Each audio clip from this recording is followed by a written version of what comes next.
Right, time to meet the guests who'll be lighting up our sofa tonight. One stars in the Mission Impossible films and the other you'll know from the hit series Outlander. It's Simon Pegg and Sam Heughan!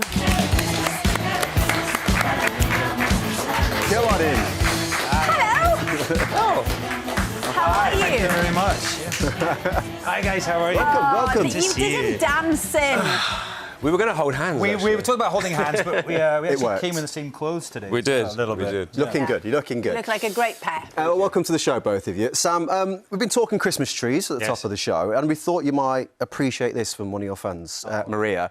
She's made a tree up of all your books. Have a look at that. Oh, wow. There you look go. at that. Oh. Very impressive, and a lot of commitment as well. Written all them. Yes. I've written about 50 books. There you go. There you go. That's amazing. Wow, I got a little bit worried about what you were going to say that tree was made of then. No, we're not going down that road, right. don't worry. Well, Maria, I hope you're watching because we're going to be talking to Sam about his new book later in the show. Yes, now then, Simon. I'm very excited about your project because you're going to help the nation feel very festive in this beautiful new animation by Quentin Blake. It's called Box of Treasures. Now, what can you tell us then about it? Well, Quentin Blake's probably one of the most famous illustrators that we have, but a lot of people don't realise that he's also an author and he writes his own children's fiction. And the Box of Treasures is essentially his books brought to life in animation. I was very aware of them because I read them to my daughter when she was a little girl. So, yeah, it's fantastic, and it's all Quentin's beautiful aesthetic animated. Yeah, you know his illustrations straight away, don't you? Yeah. They've got such a distinct style. One of the episodes is called Zagazoo.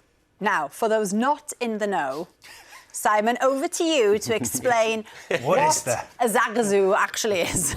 Well, Zagazoo is a book as much for parents as it is for kids. It's kind of about living with a teenager.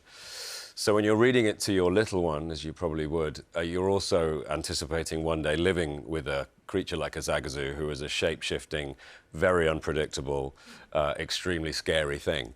And it's beautifully done by Quentin as a sort of, metaphor for what kids go through in their teen years. This is something I can get on board with, I think, and I'm Definitely. sure people at home can as well. Let's have a look, shall we? Let's have a look. Zagazoo, that was very, very naughty.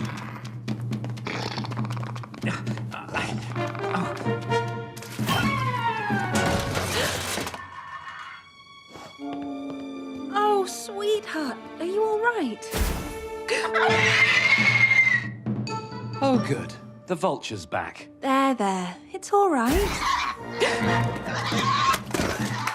Looks great. Looks great. You can already see that'll be one of those, the families will be sitting down all over Christmas to, to watch that, Simon. But I hear, as well, by the way, you've got a bit of a tradition where you invite your neighbours around to the house to watch a Christmas film. Whoa. Hey, if you lived on the lane, then sure, you'd be there. Right. in a heartbeat. You've got to live on the lane. Yeah, We do. It's a little tradition we have, and we all sort of get to... It's the top end of the lane, the nicer end.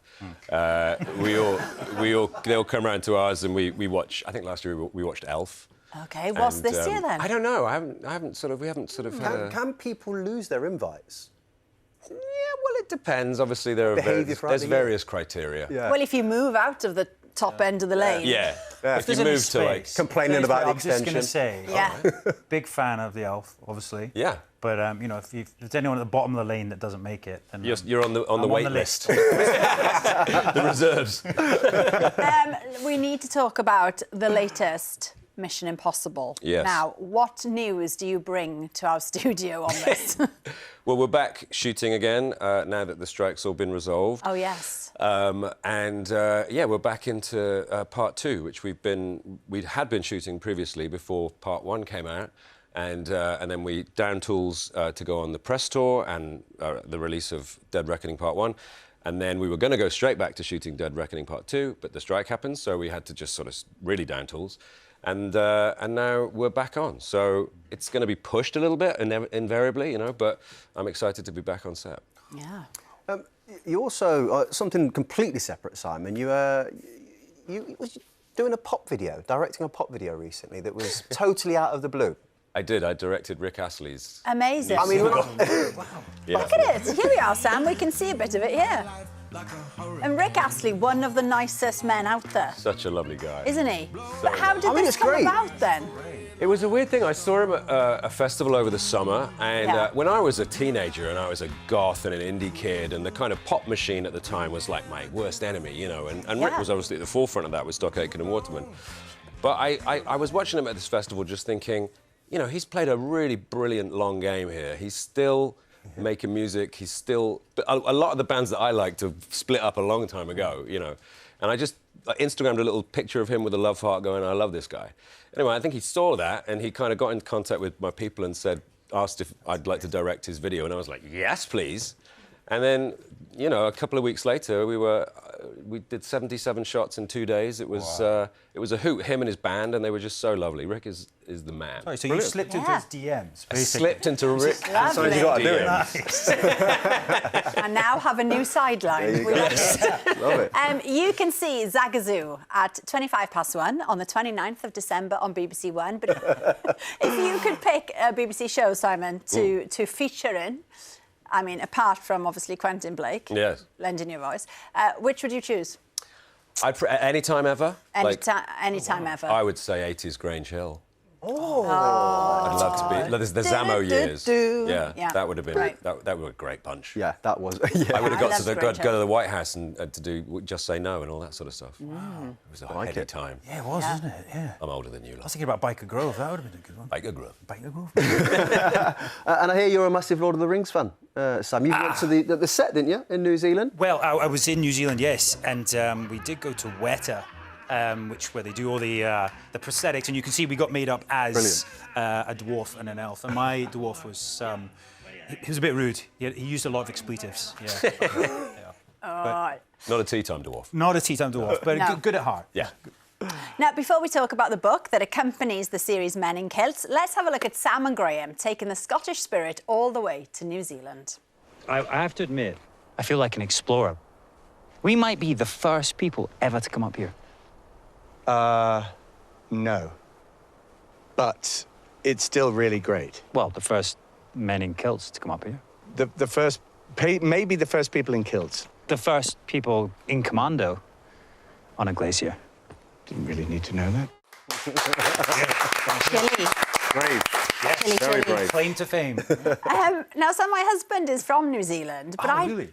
but I didn't realise there were so many Scottish connections. There really is, yeah. I mean, a lot of, obviously, you know, the colonists came from Scotland. Obviously, they went to North America and Australia, but New Zealand as well. And there's this really strong connection. I mean, you have Dunedin, which is named after Edinburgh, and a lot of the street names there are all named after Edinburgh street names. And there was this real crossover of the Maori and the Scots that came and settled there.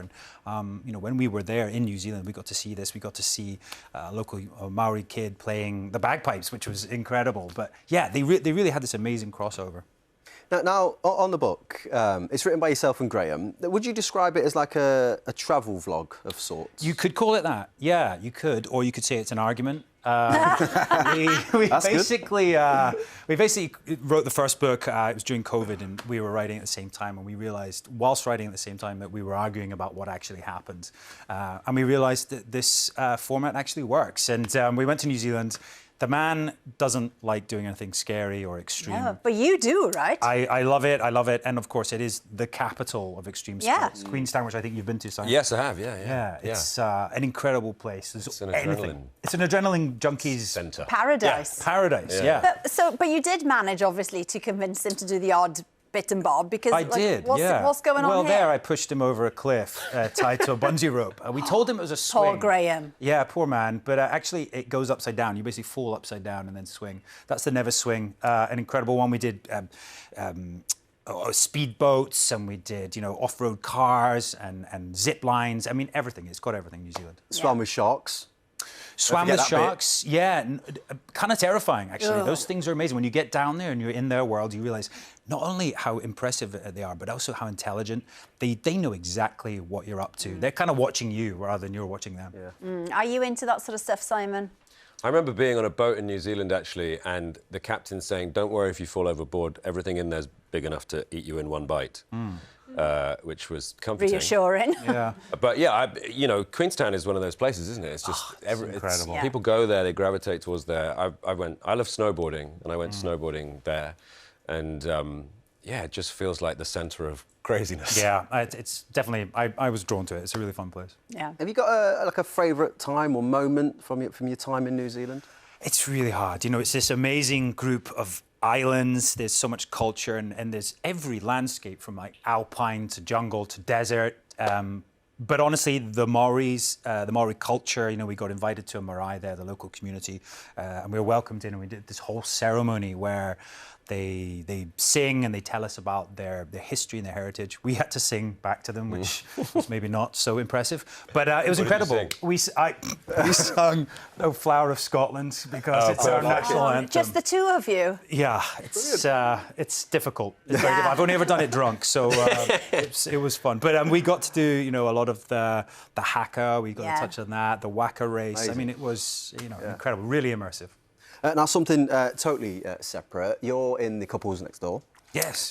Fans already screaming out for a second season. People love it. That must feel great. Yeah, thank you. Yeah, it's on Channel 4 and it's the most streamed drama ever on Channel 4. Is it? Yeah, it's done really well. Congratulations. Yeah. I believe so. So it's great. It's a 6-part drama, very bingeable, an amazing cast. We had such a good time shooting it in Belgium and the Netherlands. It's supposed to be set in Leeds, so... Similar. Yeah, very similar. Similar accent. Yeah.